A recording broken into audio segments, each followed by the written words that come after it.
Hey mga beshi! Welcome back to the channel. This is Ricky J. And for today's video, i-unbox natin yung ating nabiling piso Wi-Fi and tuturuan ko rin kayo kung paano nga ba ito setup. Mga beshi, alam niyo ba itong piso Wi-Fi na to, malaking tulong to sa probinsya or kahit dito sa Manila kung halimbawa marami kayong mga kapitbahay na walang Wi-Fi and gusto niyo magkaroon ng extra income. Ano pang hinihintay nyo, pwede nyong gawing business itong piso Wi-Fi na itong mga beshi. Papakita ko sa inyo kung paano tayo magsasetup. Let's go! Unbox muna natin. So, piling A119 Wi-Fi router. So first, meron itong pa-tarpaulin. Ayan. So, hindi mo na kailangan magpagawa ng tarpaulin. Itong namang tarpaulin natin ay kung paano ka makakonect doon sa iyong piso Wi-Fi. Next, meron itong kasamang manual kung paano gamitin yung ating piso Wi-Fi. Meron din tayong kasamang LAN cable. Ito naman ay mga 10 meters ito na LAN cable na magagamit natin. Meron kasamang outdoor high power wireless AP. Ito yung antenna natin.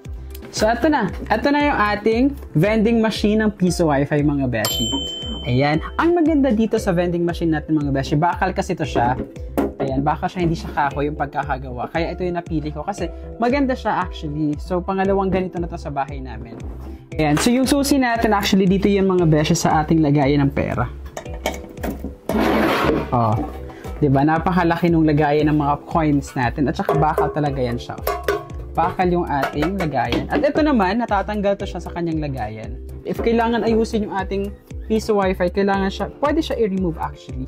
Pero wag na natin problemahin yan kasi wala namang sira ito. So, i-shoot lang natin doon sa loob. Tapos, ngayon i-connect naman natin kung paano siya gagana. Ito naman yung kanyang COMfast antenna. Ito naman yung sa outdoor. Kasi, ang purpose naman nito, this one is 300 meters yung sagap niya para makita mo yung pangalan ng ating internet. Or kailangan meron kang ganito. Kasi, hindi makakasagap sa'yo yung mga kukonect kung walang antenna. Kasi ito yung hahanapin nila. Kapag kukonect sila, dapat makikita nila ito doon sa phone mo.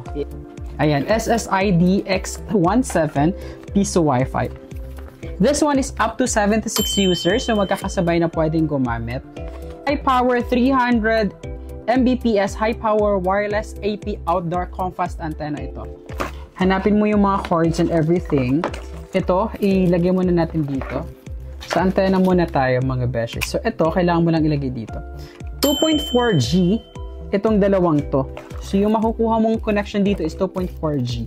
Kasi diba merong 5G. Ito naman is 2.4G design siya yung sa COMfast antenna natin. Outdoor ito yung ilalagay mo sa labas. Ito yung kanyang wire. Gawin mo lang ganyan lang. Connect mo lang dyan. Open natin to. Na-open to mga beshi. Kasi merong saksakan dito ng RJ45. Yan siya. Yan. Ito yung RJ45. Kasama na natin to. Kasama na to dito sa package. Ang ganda dito sa kanilang piso Wi-Fi mga beshi. Meron kasi siyang meron siyang information na kung para saan. Ayun, meron na siyang tape na nakalagay. This one, sabi dito, to adapter. Papuntang vendo machine. So, ito yung adapter na sinasabi. Ito yung adapter ng ating COMfast antenna sa E. Merong PoE at saka merong LAN. Ngayon, hanapin mo dyan yung LAN. Ito, yung from LAN, i-connect mo siya dito pa. Yung LAN, papunta dito sa ating vendo machine. Hanapin mo yung AP. AP siya. Antenna kasi yung palabas ang antenna. Tapos, itong PoE naman, ayan, ito yung PoE mga beshi. So, connect mo yan dyan from PoE. Then, ito namang isa is i-connect natin doon sa kanyang COMfast antenna. So, yung antenna na yun, ito na yun mga besh. Ito na yung antenna natin na gagamitin kasi ito na yung connection ng dalawa. Ito kasi dito sa ilalim kasi meron siyang connection ng RJ45. Kung nakikita nyo, meron yung connection. I-shoot nyo lang doon. Ayan, paano siya? Ganyan lang. Ayan, tumunog na siya mga besh. So, para magkaroon siya ng internet, dito sa likod ng ating vending machine, kasi natin mga beshi, meron dito nakalagay na connector from internet siya papunta doon sa router or modem natin. So, ito naman yung LAN cable nun. Ito yung router na gagamitin natin mga beshi. Yung ganda ng pipiling na router natin mga besh. Itong one na to mga beshi, kung mapapansin mo dyan, galing sa internet provider mo para magkaroon siya ng internet connection. Ngayon, Para magkaroon ng connection yung ating piso Wi-Fi, kailangan mong i-connect itong LAN. Itong LAN, galing dito sa ating, ito, pili ka na lang dito, marami naman tayong pwede paglagyan. So, LAN, and papunta dito sa ating internet.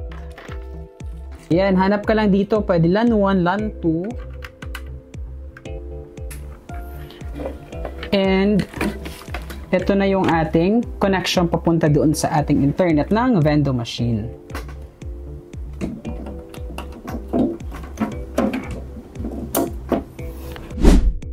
So, ganito mga besh yung pagkakasetup niyan, ano.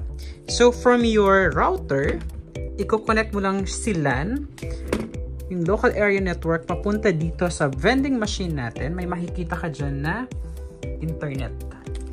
Para magkaroon ka ng connection dito sa inyong piso Wi-Fi vending machine. Ayan. And may makikita ka rin dito sa inyong vending machine na AP. That's antenna. Antenna natin yan. Saan papunta naman yun to?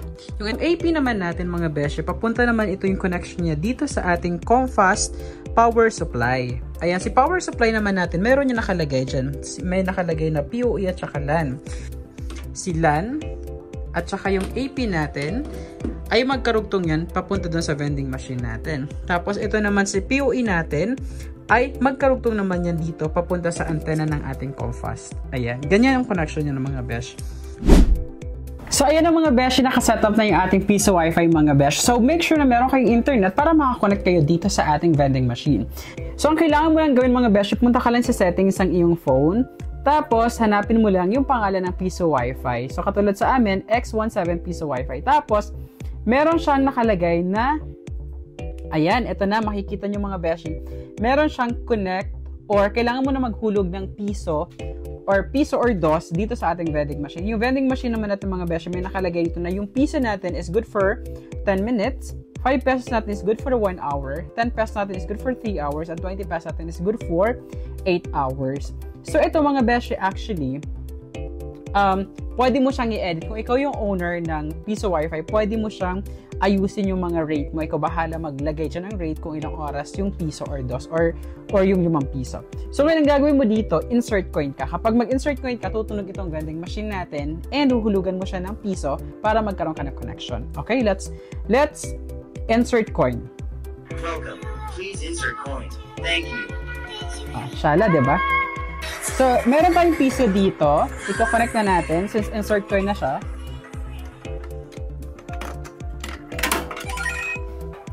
There you go. Connected na meron. Ayan. Inserted na yung 1 coin natin. I-connect na natin siya. Ayan. So, meron siyang 10 minutes na pwede natin gamitin since unconnected na tayo. Tapos, pwede rin natin i-pause and i-extend yung ating internet connection or yung piso Wi-Fi natin mga beshi. Oh, now, pwede na tayong mag-YouTube. Ayan, try natin yung YouTube natin. Check natin. In fairness, gumagana talaga siya mga beshi. Trusted travel booking partner. Download the trip.com. Ayan, working siya. Glamping, nature, and hot spring kung saan pwede kang mag-relax. Ayan, i-double check natin kung doon nga ba siya nakakonect.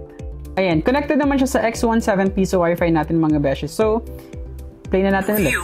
Pakinggan ang mga huli ng mga ibon. Diba? It's working. Lamig at preskong simoy ng hangin.